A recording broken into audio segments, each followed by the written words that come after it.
অশান্ত নেপাল বন্ধ, দুই ভারত নেপাল যান চলাচল। ভারত থেকে নেপাল যেতে দেওয়া হচ্ছে না, কোনো ভারতীয়কে দেওয়া হচ্ছে না। আতঙ্কে দলে দলে ভারতীয়রা ফিরে আসছে দেশে। এই সমস্ত বিষয়গুলো নিয়ে আমরা কথা বলবো। নিউজ রুমে রয়েছেন আমাদের প্রতিনিধি দুর্গাদাস বন্দ্যোপাধ্যায়। দুর্গাদাস, কি পরিস্থিতি?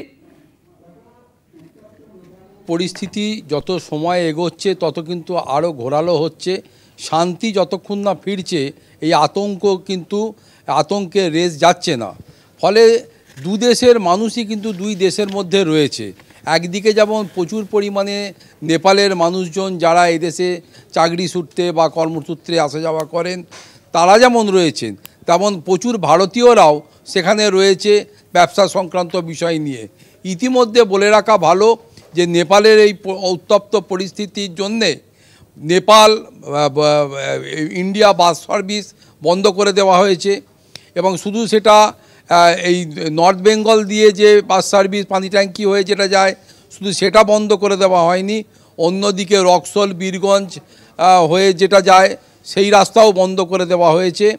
বা গাড়ি চলাচল বন্ধের পাশাপাশি ভারতীয়দেরকে নেপালে প্রবেশ করতে দেওয়া হচ্ছে না, সেখানে তাদেরকে আটকে দেওয়া হচ্ছে।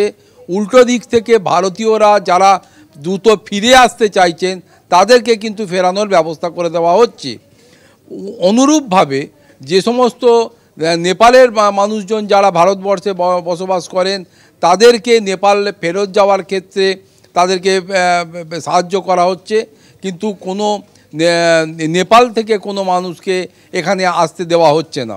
ফলে ইতিমধ্যে বলা যেতে পারে যে কার্যত অবরুদ্ধ হয়ে গেছে দু দেশের বর্ডার এরিয়া এবং বর্ডারের রাস্তা। পাশাপাশি আতঙ্কের রেস যাচ্ছে না ব্যবসায়ী যারা রয়েছে, প্রচুর ভারতীয় ব্যবসায়ী সংস্থা সেখানে বড়সড় ব্যবসার সঙ্গে যুক্ত রয়েছে।